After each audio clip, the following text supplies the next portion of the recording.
pessoal, me apresentando, sou Marcos Arruda, fundador do Moneto. Começando a história do começo, eu nasci em Vitória da Conquista, interior da Bahia. Meu pai, caminhoneiro, a minha mãe, dona de um ferro velho, ambos sem instrução formal, ou seja, sabia escrever o nome, sabia fazer as contas básicas. Enquanto meu pai no ferro velho, enquanto meu pai caminhoneiro e minha mãe no ferro velho, foi ali que eu cresci. Ali, para mim, era muito mágico, porque todo dia era um dia diferente. Todo dia era uma surpresa nova. E eu não posso atribuir esse contexto de morar na Bahia, filho de pessoas extremamente inteligência emocional para mim acima da média, minhas referências, eu não poderia dizer que era difícil, porque eu não tinha referencial do que era difícil. Se era uma alimentação por dia, se era duas, se era três, pouco interessava, que eu não sabia fazer essa relativização de se isso era muito, se isso era pouco. Mas era muito divertido. No entanto, para mim o que era mais difícil é que o ferro velho me dava esse desafio de conseguir chegar mais longe, mas, ao mesmo tempo, quem detectava muito isso era minha mãe. Especialmente minha mãe, porque ela foi dada aos 7 anos de idade, não teve a chance de estudar. Ela ficou até os 23 anos de idade trabalhando na casa das pessoas que acolheram ela. Então, ela, a partir do casamento, é que ela começou a ter contato com leitura, escrita, fazer conta, enfim, etc.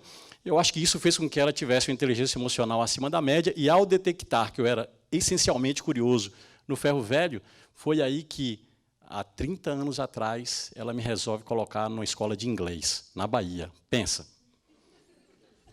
Né? Pensa. Aí eu achando aquilo mágico, né? Black, white, white, black, eu acho que limitava por ali e tal. Aí, um belo dia, meu pai ali, naquela serenidade dele, almoçando, aquele silêncio ensurdecedor, meu pai chega para mim e fala, posso te fazer uma pergunta? Eu falei, obviamente. Mas por que você estuda inglês? 11 anos. Eu não falo. Sua avó não fala. Seu avô também não. Meu patrão que me dá carga também não. E o mais curioso, você tem que pagar para falar. Que história é essa? E como é que funciona? E aquilo me violentou por dentro, um negócio tipo, cara, mas por que eu faço inglês mesmo? Aí meu pai chegou para mim, tem uma coisa melhor para você fazer. Aula de acordeon. Falei, eu queria ver a lógica da aula de acordeon. Pô, São João, tem seu avô, seu tio, não sei quem, aquele forró ali e tal. É muito mais sentido. Ou um acordeon, um triângulo, zabumba, está muito mais útil. E vai eu lá, minha mãe super chateada, do tipo, vou colocar esse menino na aula de acordeon. Olha, a cada tecla branca e preta eu lembrava de quê? Black, white, white, black, black, white. Eu não entendia bem porque eu estava naquela situação. Mas fomos. Ali foi persistindo, 11, 12, obviamente esse tipo de situação demorou não mais do que 1 ou 2 meses. Tá?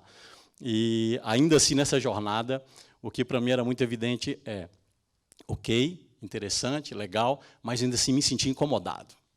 Foi aí que aos 16 anos de idade, a Esquadrilha da Fumaça da Força Aérea Brasileira pousa na minha cidade. Tá? Só pousou para fazer um abastecimento técnico. Obviamente, eu olhando aquilo, deu tempo eu correr 16 quilômetros em um sprint ferrado, consegui chegar até o aeroporto. E foi ali que eu consegui materializar a distância do que eu queria em termos de sonho. Aquilo era muito mágico. E ser piloto era uma coisa que já estava um pouco inerente na minha família, porque eu tenho um irmão mais velho, que ele tentou entrar para a Força Aérea, mas não teve chance em função do problema de vista dele. Eu comprei um pouco aquele sonho, materializei aquele sonho, e aquilo poderia ser, para mim, o que realmente eu queria em termos de desafio próprio, que poderia ser alguma coisa que me tirasse da cidade, que eu sei que o máximo que eu teria na minha carreira naquela cidade seria ou ser um gerente de loja de autopeças, porque meu irmão trabalhou em autopeças, inclusive, ou, no máximo, loja de calçados. Claro que, naquele momento, eu já estava sentindo do tipo, será que eu consigo ser piloto, sim ou não? Foi aí que eu conheci o atual brigadeiro do ar, Celestino Todesco, piloto da Esquadrilha da Fumaça, na época tenente. Ele chegou para mim e falou o seguinte, você quer ser piloto? Obviamente, a distância do que ele falou para mim era quase impossível. Eu falei, pô, nem vou responder para ele que ele está de brincadeira. Né? Eu aqui no interior da Bahia, magrinho, só tinha orelha, joelho, tal, aquela situação toda. Eu falei, pô, não vai dar para ficar bonito no uniforme desse aqui. E ele chegou para mim e falou assim, olha, a distância entre você e eu é você estudar, fazer a prova e entrar na Academia da Força Aérea. Foi ali que eu experimentei o primeiro momento de realmente conseguir conhecer alguém que acreditava mais em mim do que em mim mesmo. Tá? Ou seja, do que eu mesmo, né? Isso é lapso da Bahia aí na formação. Tá? Ou seja, e aquilo foi um momento muito importante para mim, porque eu consegui materializar naquela situação algo que eu queria ser. No entanto, eu realmente criava as barreiras na minha cabeça do que poderia ser possível para mim ou não, e ele realmente foi lá e colocou para baixo, dizendo que era muito fácil. Aquilo ficou muito na minha cabeça. Logo no ano seguinte, eu vim para São Paulo acompanhar minha mãe no tratamento de saúde no Hospital das Clínicas. A gente ficava em Santo André. Mas aquilo me desafiou tanto que eu queria falar, cara, como é que é São Paulo? Como é que esse grande centro, o quão isso é realmente desafiador na vida de uma pessoa? E foi aí que eu comecei sozinho a tentar entender essa cidade grande, Ipiranga, São João, baseado nas músicas que eu ouvia, Estação da Luz, etc. E ainda assim, incomodado, eu volto para a Bahia, com os 17 anos de idade, e voltei já perdendo um bimestre da minha escola lá no colégio. E eu tinha 3 bimestres para poder conseguir resolver a minha vida. A saber, eu nunca consegui passar direto a minha vida inteira, ainda perdi ano na 7ª. Tá? Até hoje eu não consigo entender bem por que a minha mãe me influenciou nisso, mas tem uma explicação lógica, porque quando eu voltei para a Vitória da Conquista, lá logo depois desse tratamento dela, eu escolhi as 3 piores matérias, matemática, química e física. Eu falei, eu vou dedicar tempo nesse tema, porque eu quero ver se só depende de mim mesmo. Foi nessa hora que eu consegui ver que determinadas barreiras, realmente eu criava um pouco mais na cabeça do que realmente elas existiam na prática. Isso estava muito em consonância com o que o então brigadeiro do Celestino Todesco, na época tenente Todesco, piloto da Escola da Fumaça, também colocava. Ele enxergava que a distância entre eu e ele é simplesmente estudar, fazer uma prova e você entrar na Academia da Força Aérea. Foi aí que realmente eu consegui ter um feito, tirar 9 e 10 nessas 3 matérias. No entanto, todas as outras eu perdia, regularmente, todo ano, inclusive religião. Tá? O pessoal era colégio meio que de padre, tal, esse negócio todo, e eu não sabia o que era Páscoa, o que servia Natal também, mas meu objetivo era basquete. Mas ainda assim, nessas 3 eu passei. Tá? E foi aí que meu primeiro desafio foi, enquanto a prova da Academia da Força Aérea está fechada, por causa do Collor, na época que entrou, meu primeiro emprego foi carcereiro. Foi então que eu trabalhava 24 horas, descansava 48 horas, estudava nesse meio tempo, foi ali que eu entendi o ser humano. Em uma conversa com um detento, ele falou uma coisa para mim que foi muito forte. Ele chegou para mim e falou, olha, a pior prisão não é essa, que eu estou agora. A prisão mais difícil é aquela que você não tem muros e não tem direito a advogado. Eu falei, mas que prisão é essa que não tem muros e não tem direito a advogado? É a prisão que está aqui. Então, o que você constrói aqui é muito mais difícil do que você estar em 4 paredes ou em 4 barras, vamos assim dizer, dentro de uma cela. E as pessoas constroem, e esse aprendizado foi muito forte, que as pessoas constroem desafios aqui. Remontava novamente a história do piloto da esquadrilha, da minha mãe nos desafios. Foi aí que, então, eu consegui, depois de tanto estudar, entrar para a Academia da Força Aérea. E aí que veio a simplicidade dos meus pais. Cara, meus pais não estavam nem aí para mim. Tipo assim, você passou o quê? Vai ser piloto? Mas tu vai quando? Falei, pô, não tem um abraço aqui de pelo menos parabéns, tal, legal. Que abraço? Meu pai queria saber quando eu ia, minha mãe estava preocupada se tinha que comprar meia, short, camiseta, mala, sacola, esse negócio todo. E foi aí que realmente eu consegui materializar o meu sonho, e o primeiro dia de Academia da Força Aérea com quem eu esbarro? Com o próprio piloto da Escola da Fumaça, até então estava agora no esquadrão, sendo instrutor e líder de esquadrão, e eu debati com ele lá, ou seja, ele me reconheceu, por incrível que pareça, eu não sei se necessariamente pela orelha, pelo joelho, pela magresia, mas reconheceu. E na Academia da Força Aérea eu comecei a realizar o meu sonho. Ali eu estava muito forte em mim aquela história de seguir para frente o tempo inteiro, não importa o que se pague, porque nos primeiros 40 dias, que é o estágio probatório lá, muita exaustão física e emocional, eu estava objetivando em que momento eu ia subir no avião. Eu lembrava muito de minha mãe, de que quando eu tinha um desafio pela frente, ela estava muito mais preocupada com o objetivo fim, e não necessariamente com a jornada para chegar nesse objetivo. Tanto que ela não se incomodava ou nem comemorou de eu ter passado na Academia da Força Aérea, mas sim quando é que eu ia para a Academia da Força Aérea. Ela não se interessava em relação a trabalhar como carcereiro, ela estava muito mais interessada em se o dia de trabalho foi bom ou ruim e acabou. Né? Então, isso eu fui aprendendo com ela, e foi nesse momento que eu consegui realmente performar na Academia da Força Aérea, como cadete ainda, e foi num voo, na verdade, muito estratégico, eu descobri que eu sou daltônico. Né? Então, teve uma pane rádio na aeronave, onde teve um procedimento que emitia uma cor, eu entendia outra cor, e, a partir dali, eu fui convidado a sair da Força Aérea, no Centro de Medicina Aeroespacial, e eu fiz esse voo. O meu último voo na Academia da Força Aérea foi com o então brigadeiro do Moura, que foi comandante da Esquadrilha da Fumaça. Ele voou comigo antes de entrar na Esquadrilha da Fumaça, Eu me sinto realizado porque 2 amigos meus de esquadrão, de esquadrilha, foram pilotos da Esquadrilha da Fumaça durante 4 anos. Recentemente, me realizo muito com eles. Atualmente estão na posição de tenente-coronel e eu fico muito grato por ter pilotos de caça amigo, pilotos de Esquadrilha da Fumaça amigo, mas o desafio não estava aí. O desafio estava você voltar para a Bahia sem saber o que explicar nessa ponta aí. Ou seja, foi nesse momento, quando eu retornei para a Bahia, tive que comprar um pouco aquele desafio emocional de seguir em frente. Foi aí que o meu pai olhou para mim, minha mãe olhou para mim e falou o seguinte: olha, o que você vai fazer da vida? Eu falei, putz, eu tenho que estudar em um lugar que eu não pago, que tem alimentação gratuita, que tem alojamento gratuito e que é tudo de graça, como bom baiano gosta. Cara, sobrou o ITA, em São José dos Campos.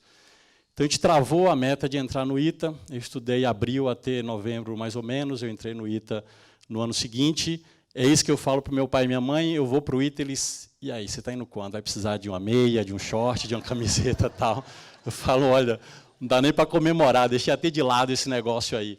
Entrei no ITA, me enveredei pela empresa Júnior. Até então, saí da minha cidade simplesmente com R$150 que meu pai me deu, 80 foi a passagem, sobrou 70, que eu tinha para passar os 5 anos. Foi nesse momento que eu entrei na empresa Júnior, né? A partir desse momento eu comecei a desenvolver muito essa veia empreendedora.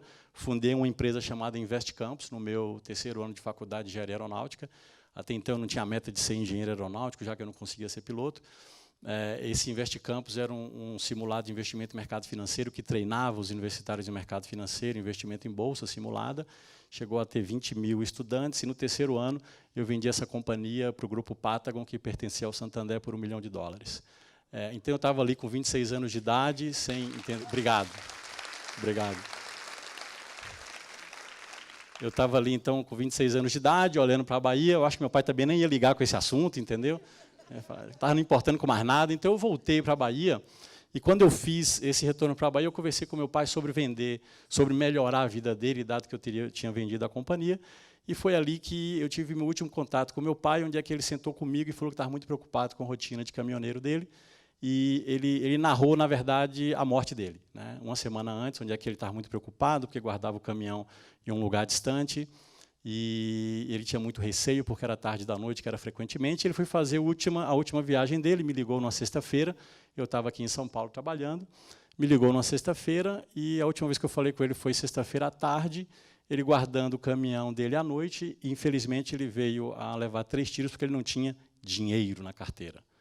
Tá? Então, naquele momento, materializou para mim para que serve o dinheiro. Tá? Foi nesse momento que eu consegui entender que, da mesma forma que me subtraíram a Academia da Força Aérea por eu ser daltônico, eu não poderia fazer absolutamente nada. Naquele segundo momento, estava subtraindo meu pai e dinheiro não servia para absolutamente nada. Então, nesse caso, o que ficou para mim foi uma angústia e uma revolta um pouco intensa, porque você realmente fica muito perdido. Acabei entrando em um relacionamento, que foi uma forma de eu desenvolver uma certa autossabotagem, e terminei de gastar meu dinheiro inteiro, porque até então o comportamento mais nocivo era aquele dinheiro não servia para absolutamente nada, não materializava absolutamente nada.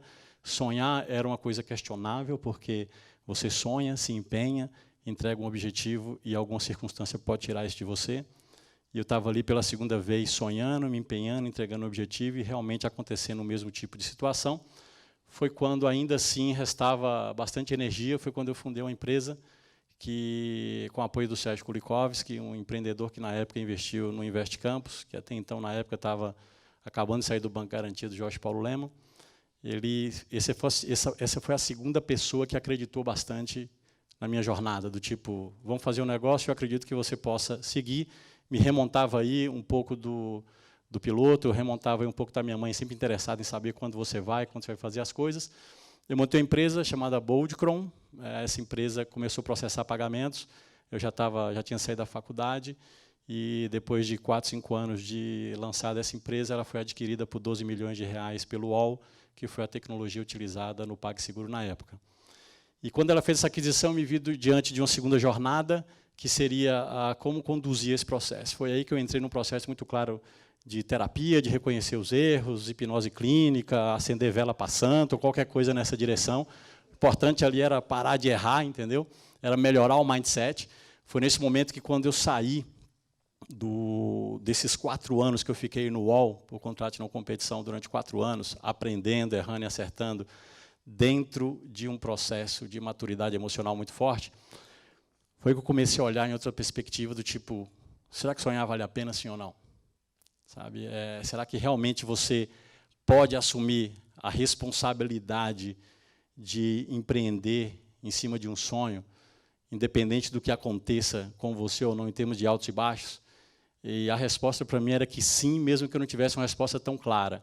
Foi aí que, ao sair do UOL, 2012, início de 2013, a minha pergunta que mais me incomodava era, será que eu consigo construir algum negócio que eu consiga impactar milhões de pessoas, que eventualmente alguém ou ninguém esteja fazendo ainda da forma certa, e que se eu colocar meu tempo e energia ali, vai valer a pena o meu propósito, sim ou não?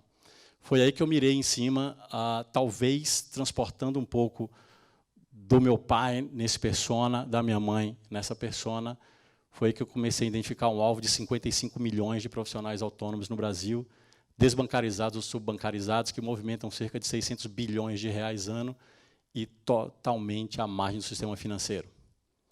Essa pessoa, eventualmente, tem uma conta bancária e já não usa há anos, ele tem um nome negativado, eventualmente não está empoderado socialmente, não está empoderado financeiramente, mas eu não sou um empreendedor de verdade. Essas pessoas são empreendedores de verdade, porque eles acordam com R$0 na carteira, eletricista, jardineiro, piscineiro, etc., e ele tem que voltar com algum dinheiro no final do dia para casa. Foi então que a gente, entendendo essa jornada, como é que eu posso fazer a diferença na vida dessa pessoa? Fundei o Moneto para ser uma conta digital que automatizasse o processo de cobrança desses clientes de tal forma que ele investisse tempo em cobrar os clientes e não necessariamente ir até o cliente cobrar. E por que isso é danoso? Você sabe quanto custa para cobrar um cliente, para esse cara que é pequeno? 18 a 20 reais. Porque ele pega um ônibus para ir, ele para comer um salgadinho qualquer com refrigerante, ele pega o ônibus para voltar, ou o carro dele que não funciona bem, e ele ainda chega na casa de quem vai pagar ele e ouve o famoso passa depois. Então, para ele receber 100, ele gasta 20, para ele receber 50, ele gasta 20, e a gente aqui já protagonizou isso várias vezes na vida de vários empreendedores pequenos no dia a dia. Então, a gente montou com esse objetivo. O Moneto não é um desafio fácil. A gente, o ano passado, ao fazer todo o processo de entrada no mercado, a gente contou com o apoio de um fundo de investimento chamado SP Ventures, com um grupo de investidores, Grupo Mitsubishi, Romero Rodrigues, também fundador do Buscapé, nessa jornada, mas o desafio maior aconteceu com a gente o ano passado, quando a gente teve aquele momento de captar investimento, quando estava tudo bem ocasionado, vamos assim dizer, para que aquele fundo de investimento entrasse, a gente levou uma negativa do fundo, a empresa passou pelo pior momento dela em termos financeiro, em termos estratégico, em termos de desafio interno. Foi nesse momento que a gente, com o Radar Santander, especificamente Endeavor, a gente entrou no Radar. O Radar colocou mentoria do ponto de vista de negócio, o Santander colocou mentoria do ponto de vista de produtos e serviços financeiros, e durante 7 meses, de forma profunda, a gente conseguiu pegar o ângulo correto do que seria a proposição de valor do Moneto para o mercado, e a gente descobriu que seria o microcrédito. Mais interessante para o jardineiro, mais interessante para o piscineiro, dar um boleto a ser enviado pelo aplicativo e alguém pagar ele remotamente, ele enviar as cobranças dele, seria, no final do dia, permitir que esse público tivesse acesso a um crédito mais facilitado, sem que necessariamente ele tivesse que ter uma conta bancária, sem que necessariamente ele tivesse que ir até uma agência, sem que necessariamente ele tivesse que passar pelo ritual de ver uma porta giratória e lá se deparar com uma mulher, um homem bem vestido, bem arrumado, tal, enquanto ele está ali saindo do trabalho dele de jardineiro, de mecânico, etc. E graças ao Radar Santander, a gente começou esse processo ano passado, a gente iniciou esse ano ofertando o microcrédito de uma forma diferenciada. Foi aprovado pelo comitê do banco a gente fazer todo um processo mais digital. E nos últimos 3 meses a gente conseguiu alcançar uma pré-aprovação de cerca de 37 mil profissionais liberais, autônomos, desbancarizados, que sequer têm o empoderamento de alguém olhar para eles. E a gente está nascendo exatamente para tornar a vida dessas pessoas muito melhor do que elas têm hoje. Mas, pessoal, para poder, então, chegar numa mensagem final, o que para mim foi mais importante foi a lição de ter com a minha mãe e meu pai de não se concentrar na jornada, mas se concentrar no objetivo. Lição número 1. Lição número 2 que eu tive. Bem provavelmente a gente constrói as prisões sem muros e sem direitos advogados no nosso dia a dia. Lição número 3. Para tudo nessa vida precisa de uma boa dose de loucura. Então, o que eu mais posso compartilhar com vocês, como empreendedor e com vocês no dia a dia, é que, ao lhe tirarem o chão, quem quer que seja a pessoa, qualquer que seja a circunstância, mal eles souberem que lhe fizeram aprender a voar. Então, isso faz com que você pilote os seus sonhos, não que você seja passageiro dos seus sonhos. E como última frase, que eu durmo e acordo, independente do que tem de desafiador no meu dia a dia como empreendedor, com essa missão de levar o moneto, não diminua os seus sonhos para caber no tamanho dos seus medos. A gente é muito mais que isso. Obrigado.